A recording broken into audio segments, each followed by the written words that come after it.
So I kind of started making the rounds in the US and talked to a lot of large entities in the health sector, in the public health sector, in the private health sector.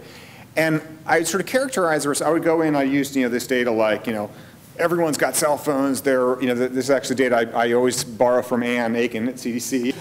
Her favorite, the stat I got from her, which is that cell phones are within arm's reach 19 hours a day and so forth. And sort of said, what could we do that would really open people's eyes and demonstrate the potential of mobile health? And so that really was that conversation that was the genesis of Text4Baby.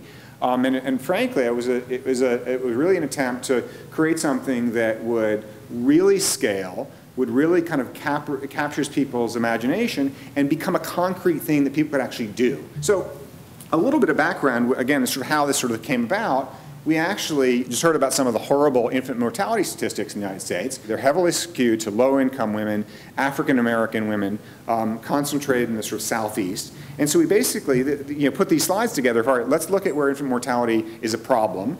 And it is, they're obviously younger, they're lower income. And then let's look at, this is the wonderful Pew data, let's look at internet versus cell phone penetration.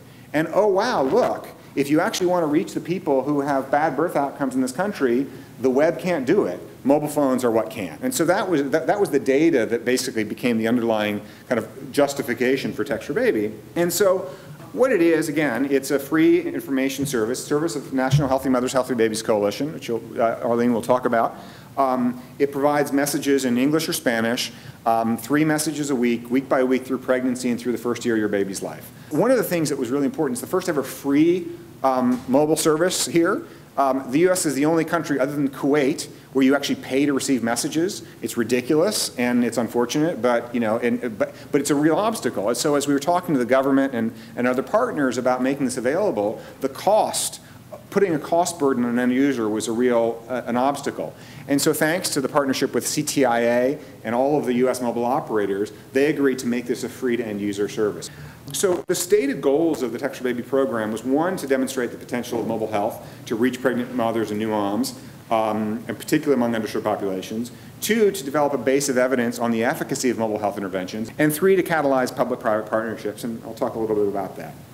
So this really is the partnership that has come together, and this just doesn't just kind of begin as sort of the core, but it really, there are now thousands of partners in Text4Baby. So as I said, Text4Baby is a service of the National Healthy Mothers, Healthy Babies Coalition. They've been sharing and distributing maternal health information for 30 years.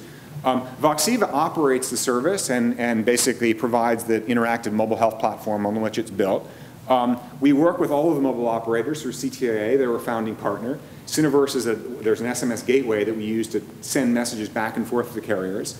The content was developed with CDC and HRSA and then a broader range of partners, and Arlene will talk through that content development process, which is really pretty extensive.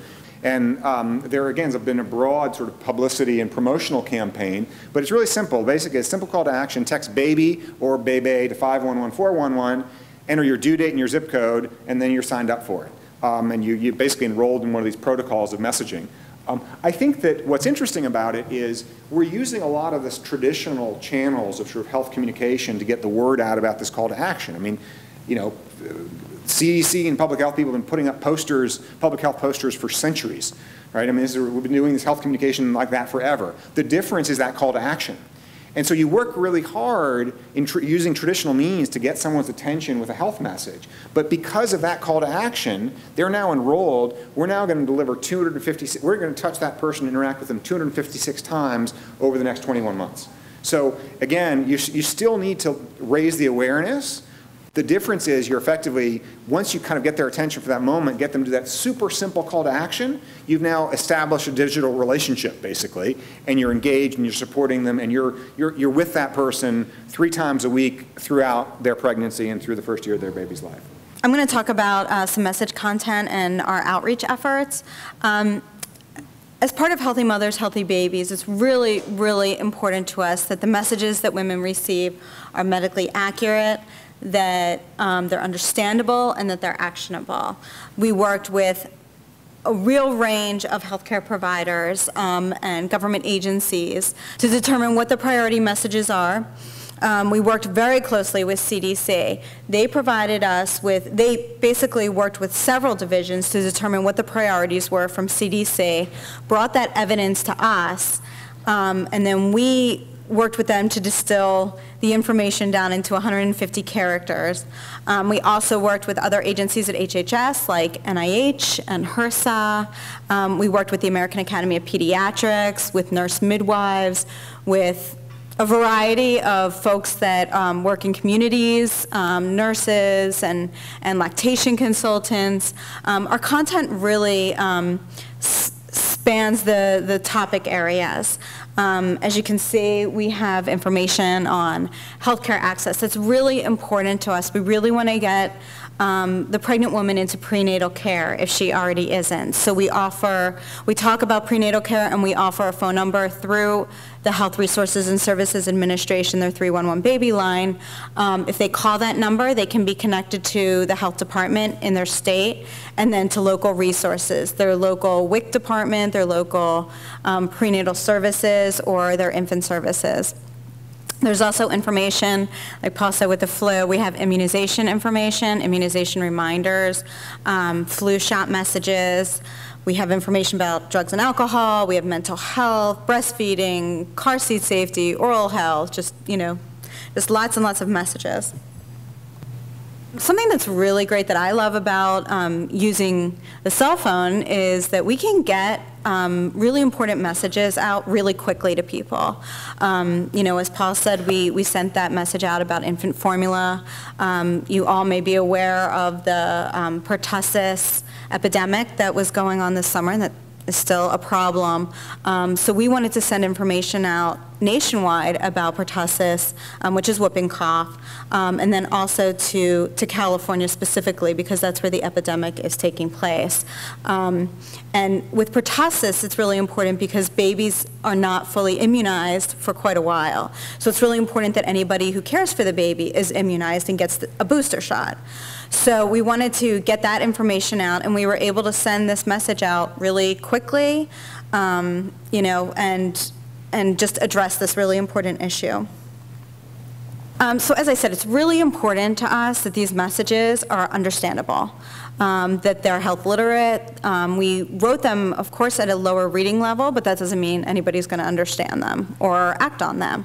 So we worked with Ruth Parker's group, if anybody's familiar with her. She's a leading expert in health literacy, and we worked with her group to test the messages with patients at an Atlanta-based hospital.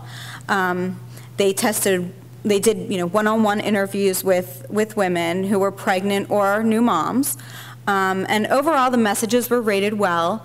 The ones that I think were more understandable and actionable were very specific. That's something that we really heard. We also had conducted discussion groups to look at the messages as well. And what I found is women want to know what they need to do, why they need to do it, and give them a resource.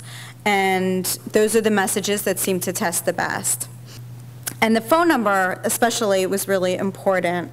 Something that I think maybe this audience would be really interested in knowing is we did not just test the messages, we wanted to test texting preferences. I mean, we found in our earlier formative research that women really love the idea of getting messages to their phones. But people need to be doing it for a while, and we wanted to see if that's still the case. And again, we found overwhelming support for this kind of program. And most of the women that we talk to text all the time.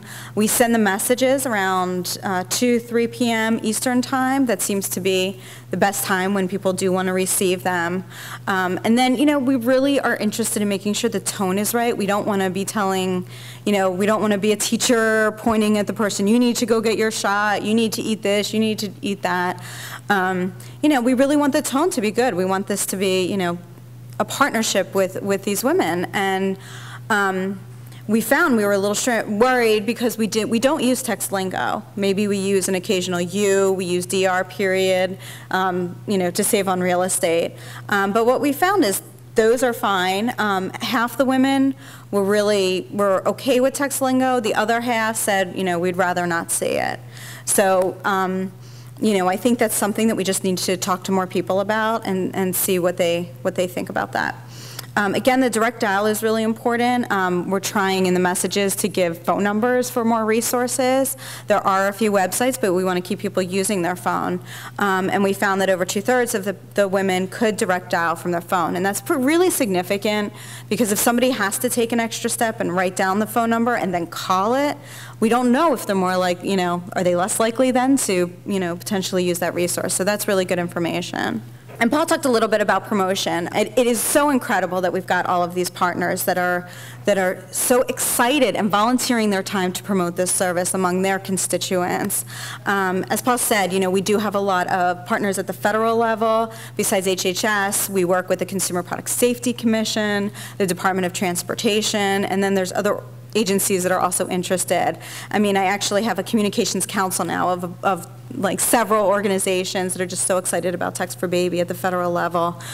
We work with state partners, like the Virginia Department of Health, the maternal child health programs in different states. Some have even formed coalitions, like New York City has formed a coalition of probably around 100 organizations just to promote Text4Baby.